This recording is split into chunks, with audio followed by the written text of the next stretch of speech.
Hello everyone, my name is Millie Johnson and my 18th book is out this Christmas. I wish it could be Christmas every day. It's about 6 people who are all travelling to various places on December the 23rd when freak snow interrupts their travel plans and they're forced to all hole up together in an inn on the Yorkshire moors. And it rather looks as if it's not going to be an overnight stay, and they may very well be spending Christmas all together.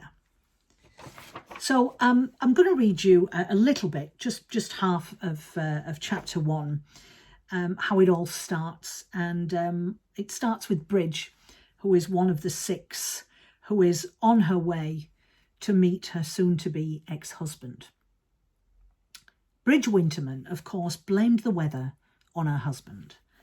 But then they had been so used to fighting that he was in pole position to be held responsible for everything that went wrong, and she knew that he afforded her the same negative importance in his life.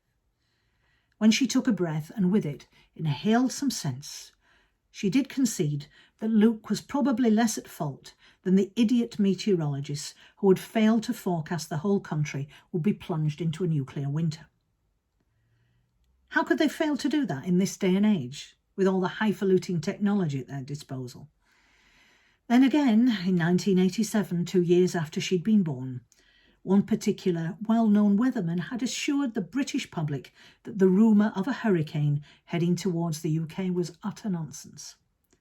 A few hours later, the worst storm in 3 centuries began to batter the southern half of the country and more or less decimated it. Bridge cut out peripheral thoughts of infamous weathermen and Luke to concentrate on driving. All she could see through the windscreen was a sheet of white, and those snowflakes flying towards her were starting to have a hypnotic effect on her. But stopping wasn't an option, not when she was only 5 miles from her destination. The meeting would be brief, 5 minutes tops, just enough time for them each to sign a piece of paper, then swap them over to return to their respective solicitors. Then Bridge could go back to Derby and Luke could head off over the Pennines, and they could both enjoy a Merry Christmas. Job done. The negotiations to end their marriage cleanly had not gone smoothly so far.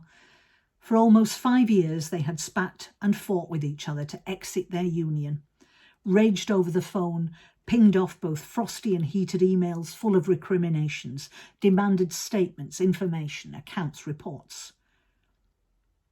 The letters of intent had been Luke's idea. Look, Bridge, you have Ben in your life now and I have Carmen, so let's just end this for their sakes as well as ours and move on. Get your solicitor to draft something to the effect that you agree to a no-fault divorce and then sign it. I'll get my solicitor to do the same for me and then we'll exchange them. If it makes you more secure, we'll do it in face-to-face mode so there's no room for any more nonsense. She'd said yes, even though she didn't want to see him. And also she did. What the She curbed the expletive as her eye took a screen grab of the sat-nav, which was now saying she had 16 miles to travel. How the hell could it have shot up from reporting 5 after her car had barely crawled 100 metres? There was absolutely no way that Bridge could go another 16 miles in this, and 5 wasn't looking good either. "Hey Siri," she said to the phone. "What's up?" Siri answered. "Where the buggery bollocks am I?" Siri's answer, to her surprise, was not, "In the middle of nowhere, love, 2 hours from dying of hypothermia, so that'll teach you for not driving a sensible car," but a reasoned and encouraging, "You are on the A7501 southwest of Whitby." "Where's the nearest town?" "I couldn't find any matching places." "Where's the nearest village?" "I couldn't find any matching places." Bridge growled impatiently. "Siri, I know you're a thing that lives in a phone, but help me out here. Where's the nearest farm, shelter, stable?"